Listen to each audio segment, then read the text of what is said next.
Hello everyone, welcome back to my channel everyday eco যাত্রী। আজকে সকালে বেঙ্গালুরু যেন একেবারেই অন্যরকম, আর আজকের ব্লগটাও একদম অন্যরকম।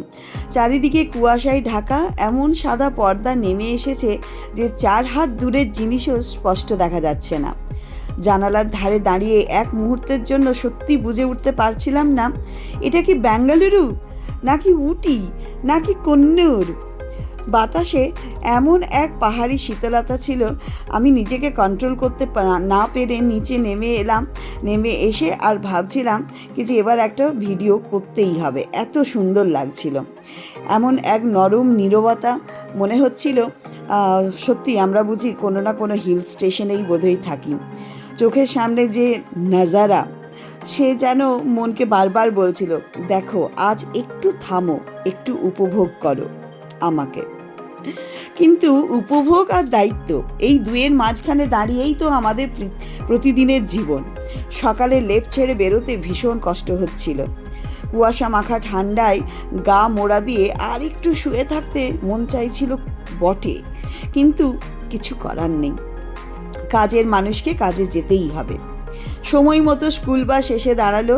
বাচ্চারা তাদের ভারী ব্যাগ কাঁধে নিয়ে একে একে বাসে উঠল। কুয়াশার ভেতর দিয়ে বাসটা ধীরে ধীরে মিলিয়ে গেল, যেন সাদা মেঘের মধ্যে হারিয়ে গেল এক টুকরো রঙিন ছবি। কাজের লোকও ঠিক সময়ে পৌঁছে যাচ্ছে। অফিস যাওয়ার মানুষদের পায়ের শব্দ শোনা যাচ্ছে রাস্তায়। কুয়াশা থাকলেও জীবন কিন্তু থেমে নেই। এটাই তো শহরের নিয়ম। পাতায় পাতায় জমে আছে শিশির বিন্দু, ঘাসের ডগায় একদম ঝকঝক করছে শিশিরের কোনা। সকালের আলো তখনও পুরোপুরি ভাঙেনি জানেন, তবুও এই শিশির ভেজা প্রকৃতি মনটাকে এক অদ্ভুত শান্তিতে ভরিয়ে দিচ্ছিল। লজ্জাবতী লতার পাশে একটু গিয়ে দাঁড়ালাম। আঙুল ছোঁয়াতেই সে নিজের মধ্যে গুটিয়ে নিল নিজেকে। এই ছোট্ট খেলাটা আজও সমান আনন্দ দেয় কিন্তু আমাকে।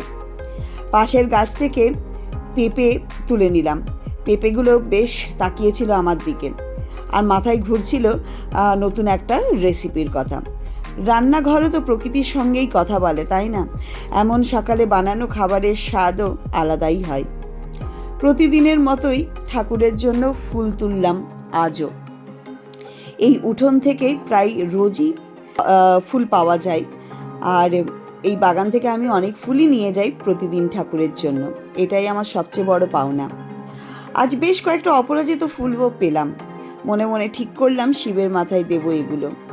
সাদা কুয়াশার মধ্যে নীল অপরাজিতা যেন আজও বেশ উজ্জ্বল লাগছিল, ঠিক যেন আকাশের এক টুকরো রং ধরা পড়েছে আমার হাতের মধ্যে।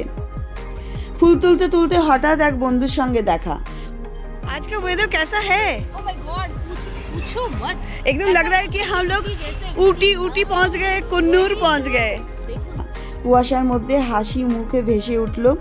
2-4 কথার মধ্যে শুরু হয়ে গেল আবহাওয়া নিয়ে গল্প। কেউ বলল, এই সময়ে 1 কাপ গরম চা আর পকোড়া হলে কেমন হতো বলো তো? আহা! সবাই একসঙ্গে হেসে উঠলাম, আর ভাবতেই মনটা খুশিতে ভরে গেল।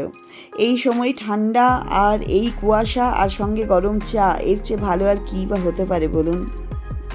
গল্প করতে করতে আরও কয়েকজন বন্ধু এসে বলল, আমাদের সাথে যোগ দিল আর বলল, সবাই মিলে চলো একটু মর্নিং ওয়াক করে নিই। এই কুয়াশার মধ্যে হাঁটতেও বেশ ভালো লাগছিল। কুয়াশার মধ্যে হাঁটার একটা আলাদা মজাও ছিল। চারপাশের ঝাপসা, তবু মনটা ছিল প্রত্যেকের পরিষ্কার। হাসি ঠাট্টায় ভরে গেল সকালটা। পায়ের নিচে ভেজা ঘাস, শ্বাসে শ্বাসে ঠান্ডা হাওয়া, সব মিলিয়ে একেবারে এক অন্যরকম অনুভূতি।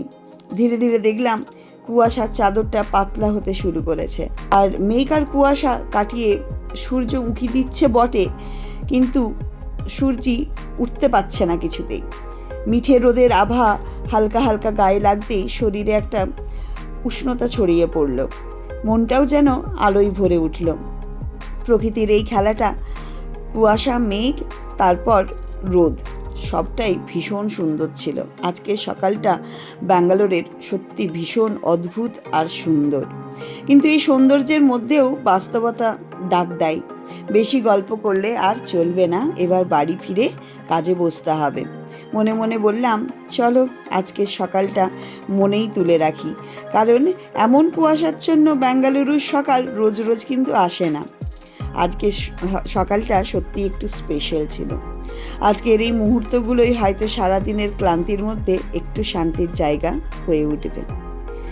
চলুন, এই যে আমার বান্ধবী, সে তার বাচ্চাকে স্কুলে ছাড়তে যাচ্ছে, এই যে আন্টি কাজ সেরে আরেক বাড়ি কাজে যাচ্ছে, তারপরে সে আবার এই বাড়ি ও বাড়ি কাজ করবে।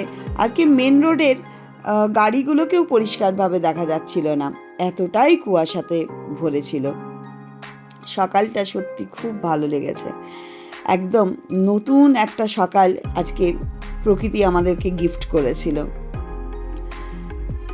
আর এই কুয়াশার মধ্যে হেঁটে হেঁটে বেড়াতে ঘুরতে খুব ভালো লাগছিল, মনে হচ্ছিল কারটা নিই আর বেরিয়ে যাই কোথাও। কিন্তু ওই যে বললাম, বাস্তব আলাদা কথা বলে, গল্প আলাদাই গল্প করে, আর এবার তো কাজে বসতে হবে গিয়ে। চলুন তাহলে, আজকে সকালটা সত্যি খুব সুন্দর। আমার মনে হলো আপনাদের সকলের সাথে শেয়ার করি, বেঙ্গালুরুর একটা কুয়াশাচ্ছন্ন সাদা সকাল দেখায় আপনাদেরকে।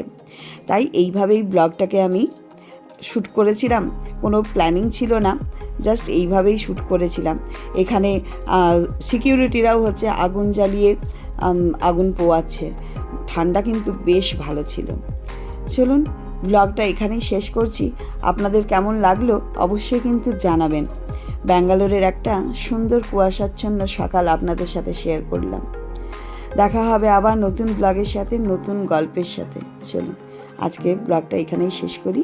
Tata, bye bye, thank you so much.